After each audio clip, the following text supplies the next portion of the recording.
ಎಲ್ಲರೂ ಹೇಗಿದ್ದೀರಾ? ಎಲ್ಲರೂ ಚೆನ್ನಾಗಿದ್ದೀರಾ ಅನ್ಕೊತೀನಿ. JDR ಜ್ಯೋತಿ ಲಾಗ್ಸ್ಗೆ ಎಲ್ಲರಿಗೂ ಸ್ವಾಗತ. Welcome back to my YouTube channel. ಇವತ್ತು ನಾವು ಹೆಲ್ದಿ ಆಗಿರೋವಂಥ ಟೀ ಟೈಮ್ ತಿನ್ನುವಂಥ ಪ್ಲೈನ್ ಕೇಕ್ ಥರ ಮಾಡ್ಕೊಳ್ಳೋಣ ಬನ್ನಿ. ಎಷ್ಟು ಸಾಫ್ಟಾಗಿ ಬರುತ್ತೆ ಅಂದರೆ ತುಂಬ ಚೆನ್ನಾಗಿರುತ್ತೆ. ನಾವು ಗೋಧಿ ಹಿಟ್ಟಿಂದ ಮಾಡ್ತಾಯಿದ್ದೀನಿ. ಮೈದಾ ಹಿಟ್ಟು ಮಾಡ್ಬೋದು, ಗೋಧಿ ಹಿಟ್ಟಿಂದ ಹೆಲ್ತಿಗೆ ಒಳ್ಳೇದಂತ ನಾನು ಗೋಧಿ ಹಿಟ್ಟಿಂದ ಮಾಡ್ತಾಯಿದ್ದೀನಿ. ಈಗ ಮೊದಲಿಗೆ 10 ಮೊಟ್ಟೆ ತಗೊಂಡಿದ್ದೀನಿ. 10 ಮೊಟ್ಟೆ ಏನಕ್ಕೆ ಕ್ವಾಂಟಿಟಿ ಜಾಸ್ತಿ ಮಾಡ್ತಾಯಿದ್ದೀನಿ. ನೀವು ಕ್ವಾಂಟಿಟಿ ಕಡಿಮೆ ಮಾಡಿಕೊಂಡು 5 ಮೊಟ್ಟೆಯಿಂದಲೂ ಮಾಡ್ಕೋಬೋದು. 10 ಮೊಟ್ಟೆಯಿಂದ ಏನಕ್ಕೆ ಮಾಡ್ಕೊಂಡು ಸ್ವಲ್ಪ ಜಾಸ್ತಿ ಆದರೆ ಟೀ ಟೈಮ್ಗೆಲ್ಲ ಎಲ್ಲರೂ ತಿನ್ಬೋದು ಅನ್ನೋ ಕಾರಣಕ್ಕೆ ಜಾಸ್ತಿ ಮಾಡ್ಕೊತಾ ಇದ್ದೀನಿ. 10 ಮೊಟ್ಟೆ ತೊಗೊಂಡಿದ್ದೀನಿ. ಮೊಟ್ಟೆನ ಬೀಟ್ ಮಾಡ್ಕೊತಾ ಇದ್ದೀನಿ ನೋಡಿ. ಈ ಥರ ಬೀಟ್ ಮಾಡ್ಕೋಬೇಕು ನೀಟಾಗಿ. ಬೀಟ್ ಹಾಕ್ತಿದ್ದಂಗೆ ಸಕ್ಕರೆ ಪುಡಿ ಹಾಕ್ಕೊಬೇಕು. ಸಕ್ಕರೆ ಪೌಡ್ರು ಫುಲ್ಲು ನೈಸ್ ಪೌಡ್ರ್ ಆಗಿರಬೇಕು. ಸ್ವಲ್ಪ ತರಿ ಇದ್ರೂ ನಮಗೆ ಚೆನ್ನಾಗಿ ಬರೋಲ್ಲ. ಹಾಗಾಗಿ ಸ್ವಲ್ಪ ಸಕ್ಕರೆನ ಪೌಡ್ರ್ ನೀಟಾಗಿ ಮಾಡ್ಕೊಂಡಿರಬೇಕು. ನೋಡಿ ಈಗ ಬೀಟ್ ಮಾಡ್ಕೊಂಡಿದ್ದೀನಿ ಫುಲ್ ಮೊಟ್ಟೆ. ಯೆಲ್ಲೋ ಕಲರ್ ಮೊಟ್ಟೆಯಿಂದ ಬಂದು ಈ ಥರ ವೈಟ್ ಕ್ರೀಮ್ ಕಲರ್ ಬರಬೇಕು. ಈ ಥರ ಕ್ರೀಮ್ ಕಲರ್ ಬಂದರೆ ಆಗಿದೆ ಮೊಟ್ಟೆ ಬೀಟ್ ಮಾಡಿ ಅಂತ. ಈಗ ನೆಕ್ಸ್ಟು ಶುಗರ್ ಹಾಕ್ಕೊತಾ ಇದ್ದೀನಿ. ನಾನು ಹೇಳಿದ್ನಲ್ಲ ಪೌಡ್ರ್ ಶುಗರ್ ಮಾಡ್ಕೊಬೇಕು. ಇಲ್ಲ ಐಸಿಂಗ್ ಶುಗರ್ ಸಿಗುತ್ತೆ, ತೊಗೋಬೋದು ಅದನ್ನೇ. ನಾನು 2.5 ಕಪ್ ಹಾಕ್ಕೊಂಡಿದ್ದೀನಿ. ನಿಮಗೆ ಯಾವ ಕಪ್ ಅಳತೆ ಬೇಕೋ ಅದೇ ಕಪ್ಪಲ್ಲೇ ತೊಗೊಳ್ಳಿ. ನಾವು ಯಾವ ಕಪ್ ಅಳತೆ ಸಕ್ಕರೆ ತೊಗೋತೀವಿ ಶುಗರ್ ಪೌಡ್ರು ಅದೇ ಕಪ್ ಅಳತೆಯಲ್ಲಿ ನಾವು ಗೋಧಿ ಹಿಟ್ಟು ತೊಗೋಬೇಕು. ಗೋಧಿ ಇಲ್ಲ ಮೈದಾ. ನಿಮಗೆ ಮೈದಾ ಬೇಕಾದ್ರೆ ಮೈದಾ ಮಾಡ್ಕೊಳ್ಳಿ. ಹೆಲ್ತಿಯಾಗಿ ಬೇಕು ಅಂದರೆ ಗೋಧಿಯಿಂದನೇ ಮಾಡ್ಕೋಬೋದು. ಈ ಥರ ಸಕ್ಕರೆ ಪೌಡ್ರನ್ನೆಲ್ಲ ಹಾಕ್ಕೊಂಡು ನೀಟಾಗಿ ಬೀಟ್ ಮಾಡ್ಕೊತಾ ಇದ್ದೀನಿ ನೋಡಿ. ಬ್ಲೆಂಡ್ ಮಾಡ್ಕೊತಾ ಇದ್ದೀನಿ. ಈ ಥರ ಸಕ್ಕರೆ ನೀಟಾಗಿ ಇಟ್ಕೊಬೇಕು ಮೊಟ್ಟೆಗೆ. ಈ ಥರ ಬ್ಲೆಂಡ್ ಮಾಡ್ಕೊಬೇಕು ನೀಟಾಗಿ. ಗೊತ್ತಾಗುತ್ತೆ ನಮಗೆ ಬ್ಲೆಂಡ್ ಮಾಡ್ತಾಯಿದ್ರೇ. ನೋಡಿ ಬ್ಲೆಂಡ್ ಆಗಿದ್ದೆ. ಈಗ ಗೋಧಿ ಹಿಟ್ಟು ತೊಗೊಂಡಿದ್ದೀನಿ. ಗೋಧಿ ಹಿಟ್ಟು ಹಾಕ್ಕೊಂಡು ಸ್ವಲ್ಪ ಜರಡಿ ಮಾಡ್ಕೊಬೇಕು. ಸ್ವಲ್ಪ ಗಂಟು ಇರುತ್ತಲ್ಲ, ನಾವು ಈ ಥರ ಜರಡಿ ಮಾಡಿಕೊಂಡ್ರೆ ನಮಗೆ ಗಂಟು ಸಿಗೋಲ್ಲ, ಇದು ಚೆನ್ನಾಗಾಗತ್ತೆ. ಹಾಗಾಗಿ ಜರಡಿ ಮಾಡ್ಕೊತಾ ಇದ್ದೀನಿ. ನಾನು ಆಲ್ರೆಡಿ 2.5 ಕಪ್ ತೊಗೊಂಡಿದ್ದೀನಿ. ನಾನು ತೋರಿಸಿದ್ನಲ್ಲ ಕಪ್ಪು, ಅದೇ ಕಪ್ಪಲ್ಲಿ 2.5 ಕಪ್ ತೊಗೊಂಡಿದ್ದೀನಿ. 2.5 ಕಪ್ ತೊಗೊಂಡು ಒಂದಕ್ಕೆ ಹಾಕ್ಕೊಂಡಿದ್ದೀನಿ ನಾನು. ಅದಕ್ಕೋಸ್ಕರ ಒಂದು ಸರಿ ಹಾಕ್ಕೊಂಡು ಹಿಂಗೆ ಮಿಕ್ಸ್ ಮಾಡ್ಕೊತಾ ಇದ್ದೀನಿ. ಈ ಥರ ಆದಮೇಲೆ ಒಂದು 2.5 ಸ್ಪೂನು ಅಂದರೆ ಟೀ ಸ್ಪೂನಲ್ಲಿ 2.5 spoon baking powder, 1 spoon baking soda ಹಾಕ್ಕೊತಾ ಇದ್ದೀನಿ. ಅಂದರೆ ಕ್ವಾಂಟಿಟಿ ಜಾಸ್ತಿ ಇದೆಯಲ್ಲ, ಹಂಗೆ ಜಾಸ್ತಿ ಹಾಕ್ಕೊಂಡಿದ್ದೀನಿ. 1 ಸ್ಪೂನು ಬೇಕಿಂಗ್ ಸೋಡಾ ಹಾಕ್ಕೊಂಡಿದ್ದು ನಾನು. ಮಾಮೂಲಿ ಅಡುಗೆ ಸೋಡಾ ಅಲ್ಲ, ಬೇಕಿಂಗ್ ಸೋಡಾನೇ ಹಾಕ್ಕೊಬೇಕು.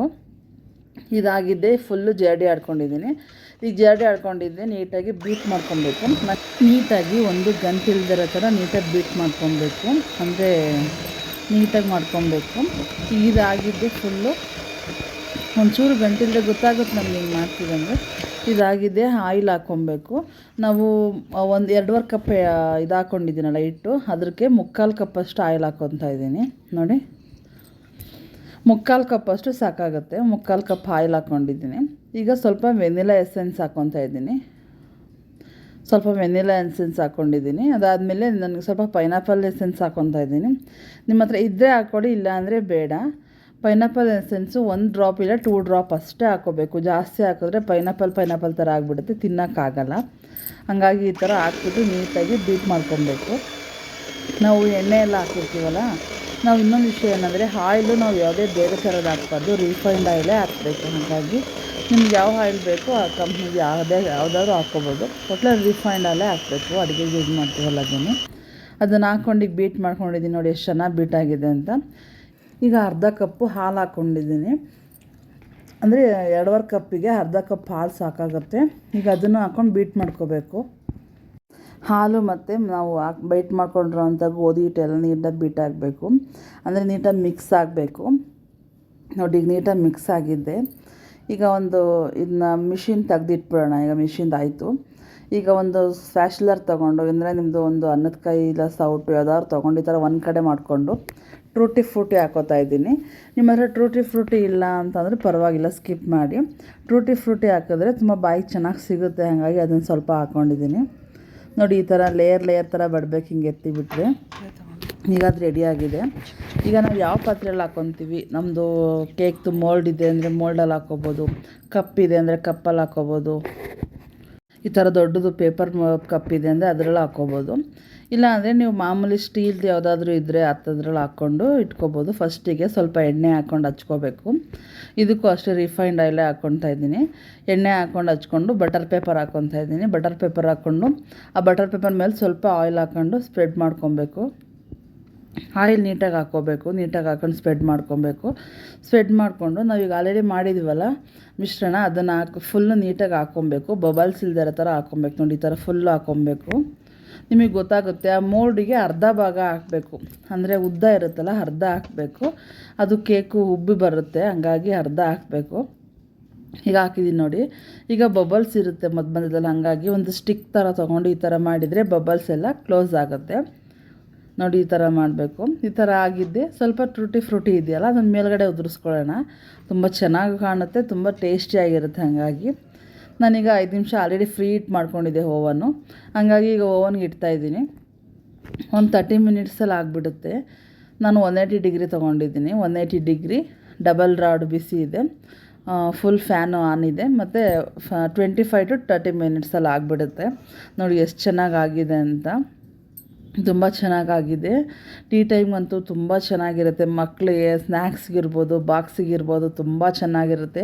ಒಮ್ಮೆ ಟ್ರೈ ಮಾಡಿ ನೋಡಿ. ಈಗ ಒಂದು ಸ್ಟಿಕ್ಕಲ್ಲಿ ಚುಚ್ಚಿ ನೋಡ್ತಾಯಿದ್ದೀನಿ, ಚೆನ್ನಾಗಿ ಬೆಂದಿದೆ. ಈಗ ಡಿಮೋಲ್ಡ್ ಮಾಡೋಣ ಬನ್ನಿ. ಎಷ್ಟು ಚೆನ್ನಾಗಾಗಿದೆ ಅಂದರೆ ತುಂಬ ಚೆನ್ನಾಗಾಗಿದೆ.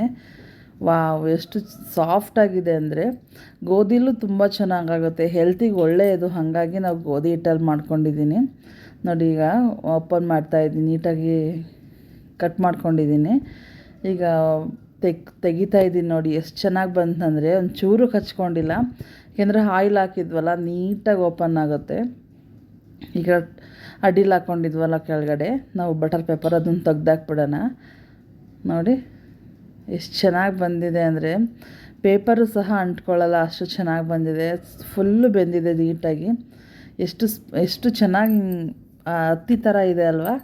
ನೀವು ಒಮ್ಮೆ ಟ್ರೈ ಮಾಡಿ. ನೀವು ಒಮ್ಮೆ ಹೇಗೆ ಬಂತು ಅಂತ ನಮಗೆ ಕಮೆಂಟ್ ಮಾಡಿ. ನಾನು ಮೈದಾದಲ್ಲೂ ಮಾಡಿದ್ದೀನಿ, ನೋಡಿ ತೋರಿಸ್ತಾ ಇದ್ದೀನಿ. ಮೈದಾದಲ್ಲೂ ಇದೇ ಥರ ಬರುತ್ತೆ, ಸೇಮ್ ಇರುತ್ತೆ, ಏನು ಹೆಚ್ಚು ಕಡಿಮೆ ಇರಲ್ಲ. ಹಾಗಾಗಿ ಎರಡು ಒಂದೇ ಥರ ಬರುತ್ತೆ. ನಾನು ಹೇಗೆ ಮಾಡಿದ್ದೀನಿ ಅಂತ ನೀವು ಕಮೆಂಟ್ ಮಾಡಿ. ಈ ರೆಸಿಪಿ ಇಷ್ಟ ಆದರೆ ನೀವು ಒಮ್ಮೆ ಟ್ರೈ ಮಾಡಿ ಅಂತ ಹೇಳ್ತಾನೆ ಫ್ಯಾಮಿಲಿ ಫ್ರೆಂಡ್ಸ್ಗೆಲ್ಲ ಶೇರ್ ಮಾಡಿ. ವಿಡಿಯೋನ ಲೈಕ್ ಮಾಡಿ, ಶೇರ್ ಮಾಡಿ, ನಮ್ಮ ಚಾನಲ್ನ ಸಬ್ಸ್ಕ್ರೈಬ್ ಮಾಡಿ. ನಿಮ್ಮೆಲ್ಲರಿಗೂ ಈ ರೆಸಿಪಿ ಇಷ್ಟ ಆಯಿತು, ಯೂಸ್ ಆಗುತ್ತೆ ಅಂತ ಅಂದ್ಕೊಂಡಿದ್ದೀನಿ. ಯೂಸ್ಫುಲ್ ಆದರೆ ನಿಮ್ಮ ಫ್ಯಾಮಿಲಿಗೆಲ್ಲ ಶೇರ್ ಮಾಡಿ. ಇನ್ನೂ ಹೆಚ್ಚು ಹೆಚ್ಚು ಸಬ್ಸ್ಕ್ರೈಬ್ ಮಾಡಿ ಅಂತ ಕೇಳ್ಕೊತ ಮತ್ತೆ ಹೊಸ ವಿಡಿಯೋ ಜೊತೆ ಬರ್ತೀನಿ. ಎಲ್ಲರಿಗೂ ಧನ್ಯವಾದಗಳು.